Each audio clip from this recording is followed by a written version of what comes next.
Hello dear students, how are you? A great welcome in All Rounder YouTube channel. So today we are going to complete our basic introduction of a class 10th maths chapter the real numbers. So let's start with me. तो सबसे पहले आपको पता होना चाहिए कि what are natural numbers. So natural numbers ऐसे numbers that start from 1, 2, 3 and infinity that are your natural numbers. After that you should know about whole numbers. Whole numbers क्या होते हैं? होल नंबर्स आपके ऐसे नंबर्स होते हैं जो natural numbers ही हैं but that are start from zero. When it these natural numbers start from zero then they are became whole numbers and after that so on to infinity and so there यहाँ से एक बहुत ही important question CBSE के exam में पूछा जाता है. क्वेश्चन इंग्लिश में होता है, लिखा होता है उसमें कि is all natural numbers are whole number और all whole numbers are natural numbers. तो आपको पता है अगर आप नंबर्स देखें तो नेचुरल नंबर्स में 1, 2, 3 टू इन्फिनिटी है एंड होल नंबर में 0, 1, 2, 3 एंड इन्फिनिटी है. तो अगर मैं देखूं सारे नेचुरल नंबर होल नंबर्स में है but all whole numbers are not in natural number. So I will conclude this that all natural numbers are whole number but all whole numbers are not natural number. And third one is integers. So integers हम generally सोचते हैं कि -1, -2, -3, -4 यही जो minus वाले numbers हैं यही हमारे इंटीजर्स होते हैं बट ऐसा नहीं है. आपके जो इंटीजर्स हैं उन इंटीजर्स में आपके माइनस के साथ साथ जीरो भी इंक्लूड होती है और पॉजिटिव नंबर्स भी इंक्लूड होते हैं. Right. After that rational numbers. Rational numbers आपने 9th क्लास में पढ़े हैं. That number that are written in p/q form and where q is not equal to 0. और these natural numbers are in they are present in fraction as well as decimal. तो ये decimals में भी present हैं and fractions में भी present रहता है. After that irrational numbers. यहाँ पे थोड़ी बात समझने वाली है जो आपका काम है इरेशनल नंबर्स का. यहाँ पे 3 केस हैं. सबसे पहला केस है पाई का. पाई की हमने छोटी क्लासेस में वैल्यू पढ़ी थी. लगभग जब 6th क्लास में हमने सर्कल का एरिया निकालना सीखा था तो हमने 2πr में पाई की जगह बार बार वैल्यू डालते थे 22/7. वैसे ही पाई की वैल्यू जब 22/7 है तो यहाँ पे तो ये p/q की फॉर्म में है और q नॉट इक्वल टू 0 है. तो ये जो आपका 22/7 है ये आपका रैशनल नंबर फॉर्म करता है. बट जब यही पाई की वैल्यू हम कुछ क्वेश्चंस में 3.14 लेते थे तो पाई इरेशनल होता था. क्यों? क्योंकि ये जो वैल्यू 3.14 है ये 3.14 नहीं, ये 3.14 समथिंग समथिंग समथिंग आगे तक कुछ ना कुछ आ रही है. डॉट डॉट का मतलब ये है कि ये आगे तक एक्सीड हो रही है बट हम इसे कैलकुलेशन के लिए 3.14 अप टू 2 डेसिमल्स ले रहे हैं. So it is a irrational and pi भी इरेशनल बट 22/7 इज रैशनल.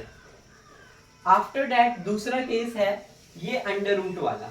जैसे मैंने यहाँ √5 लिखा है तो अब बच्चे सोचेंगे कि √5 लिखा है, 5 जो है वो प्राइम नंबर है तो हम एक ट्रिक बना देते हैं कि अंडर रूट करेंगे प्राइम नंबर्स का. अगर आप प्राइम नंबर्स का अंडर रूट कर देते हैं मान लीजिए तो चलो हो गई ट्रिक. लेकिन अगर मैंने आपको दे दिया √15 नंबर, मैंने आपको √15 दे दिया. अब इस √15 में जब आप 15 को देखो पहले तो 15 एक प्राइम नंबर नहीं है. क्यों? क्योंकि 1 के टेबल में भी आता है, 15 के टेबल में भी आता है, 5 के में भी आता है, 3 के में भी आता है. सो 15 प्राइम नंबर नहीं है लेकिन इसका अंडर रूट करना भी पॉसिबल नहीं है. इसका अंडर रूट होगा √3 इंटू √5. सो ये ट्रिक गलत है जो बहुत जगह पे बताई जाती है कि अंडर रूट करेंगे प्राइम नंबर्स का तो इरेशनल नंबर्स होंगे. नहीं होगा ऐसा क्योंकि यहाँ इस वाले कॉन्सेप्ट पे ये फेल हो जाती है. उसके बाद मैं आपको अगर एक सीक्वेंस लिख के दिखाऊं, जैसे मैंने लिखा √2, √3, √5. आप मुझसे क्वेश्चन कर सकते हैं कि आपने यहाँ पे √4 नहीं लिखा, मैं लिख देता हूँ, गलती हो गई, सॉरी शक्तिमान। तो मैंने लिख दिया √4। तो मैंने लिखा √4। अब √4 को मैं क्या लिख सकता हूँ, √4 को मैं लिख सकता हूँ 2 × 2 = 4। तो जो नंबर स्क्वायर है उसे हम ऐसे कर लेते हैं। 3 के लिए मेरे पास कोई स्क्वायर नहीं है, 5 के लिए मेरे पास कोई स्क्वायर नहीं है, 5 का स्क्वायर है लेकिन 5 के लिए स्क्वायर नहीं है। वैसे ही यहाँ पे 4 का जो स्क्वायर होता है वो 2 का स्क्वायर होता है 4, तो मैंने इसे 2 लिख सकता हूँ। तो 2 जो है वो आपका नेचुरल नंबर में भी आ जाएगा, होल में भी आ जाएगा, इंटीजर में भी आ जाएगा, रैशनल में भी आ जाएगा, बट इरेशनल में नहीं आएगा। तो इसलिए जो आपके नंबर्स है ना √3, √5, √7, ये सारे के सारे जो है ये इरेशनल नंबर्स हैं। उसके बाद प्राइम नंबर्स और कंपोजिट नंबर्स क्या होते हैं। तो जैसे प्राइम नंबर्स आपने भी पढ़े होंगे, छोटी क्लासेस से पढ़ते आए हैं कि the numbers that having only 2 factors, जिन नंबर्स के 2 ही फैक्टर होते हैं। कौन कौन से फैक्टर होते हैं?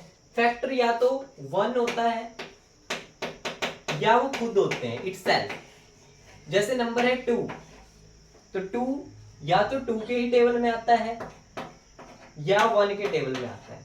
तो इसके 2 ही फैक्टर हैं और ये प्राइम नंबर्स हैं। सिमिलरली इन केस ऑफ 3, 5, 7 के केस में भी यही इंप्लीमेंट हो जाता है। उसके बाद कंपोजिट नंबर्स। तो कंपोजिट नंबर्स कैसे नंबर्स होते हैं? कंपोजिट नंबर्स आपके ऐसे नंबर्स होते हैं जिनके मोर देन 2 फैक्टर होते हैं। प्राइम में 2 फैक्टर थे, कंपोजिट में मोर देन 2 हो जाते हैं, है ना।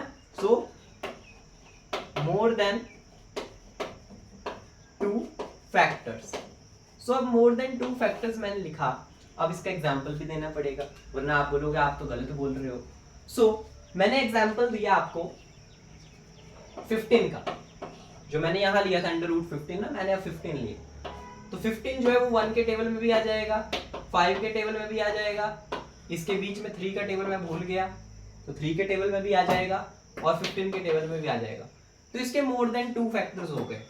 सो मुझे पता लग गया this number is a composite number. उसके बाद आपकी conclusion point of fundamental theorem of arithmetics में मैंने थ्योरम नहीं बताई आपको, वो आप एनसीईआरटी से पढ़ सकते हैं। ये एक रैपिड इंट्रोडक्शन है, तो इसमें हम वही चीज़ें कर रहे हैं जो आपके काम की हैं। सो इसमें जो मॉनली जो मेजर पॉइंट है वो यही है कि अगर 2 नंबर्स का हम प्रोडक्ट करते हैं तो that is equal to LCM into HCF। It is a very important point of this theorem. And ये क्वेश्चन यहाँ से बहुत से क्वेश्चंस आएंगे। कई बार आपको 2 नंबर में से एक नंबर नहीं दिया होता तो उसे x मानते हैं, एक नंबर दिया होगा, LCM गिवन होगा, HCF गिवन होगा, तो पूछ लेगा ये नंबर क्या है, तो सिंपली मल्टीप्लाई कर रहे हैं, इसे यहाँ डिवाइड कराओ और आपको नंबर पता चल जाएगा। या फिर LCM पूछ लेगा या HCF पूछ लेगा, मतलब कोई एक टर्म मिस करेगा और 3 चीजें देगा और आपसे क्वेश्चन पूछ लिया जाएगा। So thanks a lot of you to watch my YouTube channel. Please like, subscribe and comment your doubts in comment box. Thank you.